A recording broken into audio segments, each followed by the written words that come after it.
بهمة حب الأنام। মিলাদুন্নবী পালন করার জন্য সহিহ হাদিসের প্রয়োজন নেই।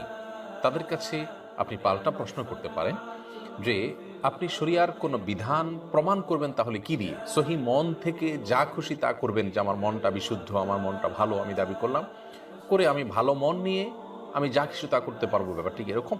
বরং ভালো মন হলেও আমাকে আমি যা করব কোরআন এবং হাদিস থেকে প্রমাণ করে সেটি আমাকে করণীয় হিসেবে নির্ধারণ করতে হবে শরীয়তের নামে, ইসলামের নামে যখন আমি করবো।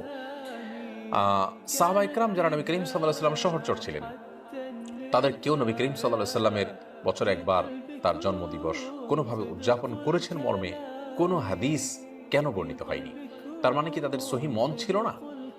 অর্থাৎ যদি সহি মন থাকলেই মিলাদুন্নবী উদযাপন করবে, ব্যাপারটি এরকম হয়, তাহলে সাহাবা ইকরাম থেকে কেন মিলাদুন্নবী উদযাপনের কোনো বর্ণনা পাওয়া যায় না? তার মানে কি তাদের মনের ভিতরে কোনো সমস্যা ছিল? নাউজুবিল্লাহ। এখান থেকে বোঝা যায় এটি অন্তঃসার শূন্য, শুনতে বেশ মুখরোচক, বলতে বেশ মুখরোচক এবং শুনতে বেশ শ্রুতিমধুর এমন একটি উক্তি যার কোনো ভিত্তি নেই।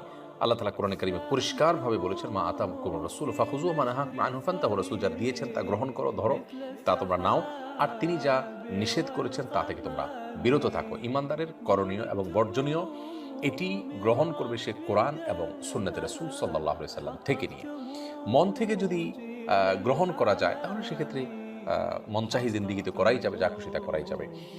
তারপর আমাদের যে সমস্ত ভাইরা মিলাদুন্নবী উদযাপন করে থাকেন নবী করিম সাল্লাল্লাহু আলাইহি ওয়াসাল্লামের ভালোবাসায়, আমরা তাদেরকে বিনয়ের সাথে বলবো, আসুন সুন্নাহর অনুসরণ করি, কোরআনের নির্দেশনা অনুসরণ করি, তাহলে ইনশাআল্লাহ আমাদের কল্যাণ সেখানে আমরা খুঁজে পাবো। আল্লাহ তাআলা আমাদেরকে বোঝার তৌফিক দান করুন।